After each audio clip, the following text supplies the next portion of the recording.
All right, going in depth today, a troubling trend that has come into sharp focus after the mass shooting in Georgia on Tuesday. We're going to start with some basic facts here. A gunman there killed 8 people at 3 locations in the greater Atlanta area on Tuesday evening. 6 of the victims were women of Asian descent. Now, 2 were white. The suspect said he was not motivated by hate. Police have not called it a hate crime, but it does come at a time when Asian Americans have been targeted around the U.S. Overall, hate crimes reports were down in 2020 during those months of limited social gathering, but anti-Asian hate crime was way up. One recent study of 16 large cities showed that it in particular was up 150%. So helping us to understand the issues that we have 2 of Utah's elected leaders.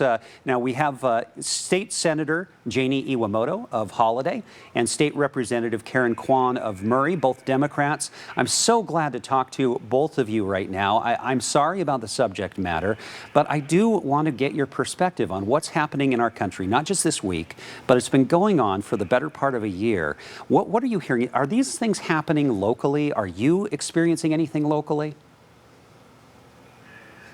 Do you want me to go ahead and start, Senator? Yes,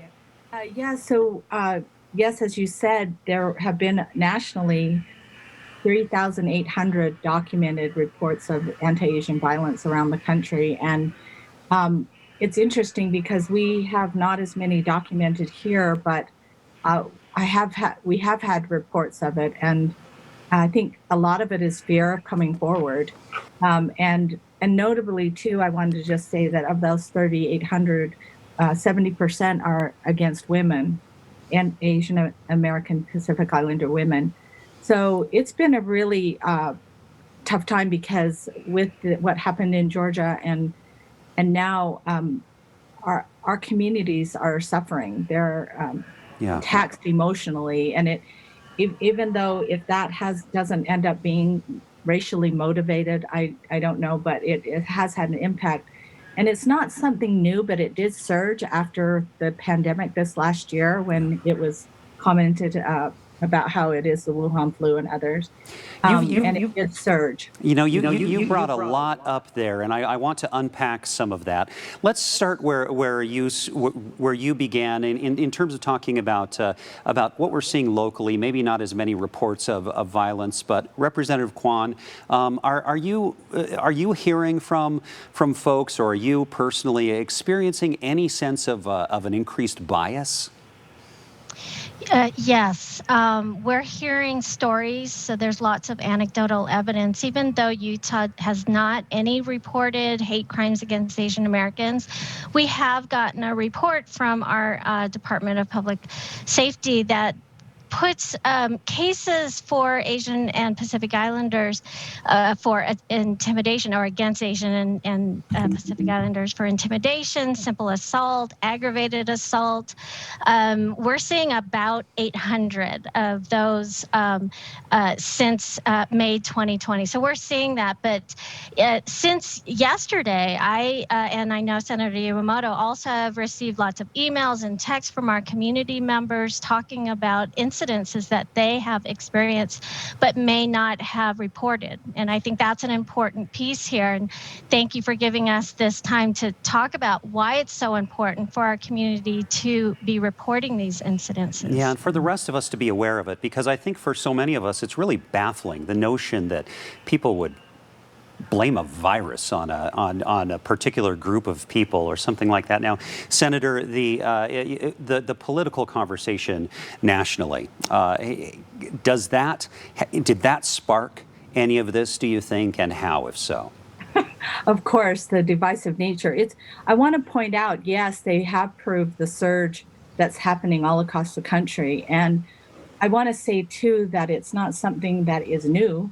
There is a definite surge in what's happening, but we've had this happen since this Chinese Exclusion Act, the incarceration of Japanese Americans during the war, and Vincent Chin, when I lived in the Bay Area and that happened, that was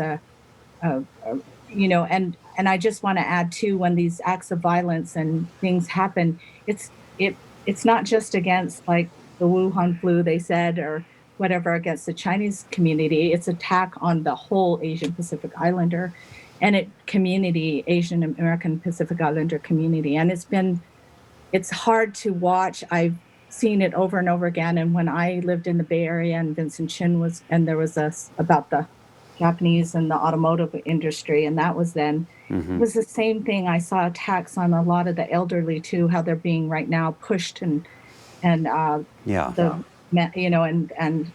die from those injuries or being injured. And it's just really scary and disheartening that it has risen to that level again. And the other thing that you've raised was with the situation in Atlanta, whatever this guy's motive was, it comes in this environment where there's already this fear, there are already these things happening, and I mean, it's just another stereotype, isn't it? Where he says it's about sex, and then these poor victims are they're being blamed for being women and for being Asian women. It's so troubling. And I guess that's not a question, but Representative Kwan, if you could react. Yeah, absolutely. The intersections of who we are don't stop between being racialized Asian or being a woman or whatever gender that we are. We have all of these intersections of socioeconomic status, immigration status, background, national origin, as well as race and sex. In America, Asian American women have often been sexualized and objectified. And so when we see that our women have been taken the brunt of these attacks, we wonder when people are saying, well, this isn't a racial attack, this is a sexual attack. I don't know how we can separate that. Yeah. And it still breeds fear within our communities. And it treats these people, it dehumanizes them. It Yes. is, because of this person. Okay, so we're out of time. I wish we had more time. And again, I'm sorry about the subject matter. I mean, just yesterday, Senator Iwamoto, we were talking about you as being one of the most effective people passing a ton of bills up there. And Representative Kwan, I know you've done a whole lot as well. So, but thank you, because we wanted to get good perspective on this. We appreciate your time. Thank you for having me. Thank you.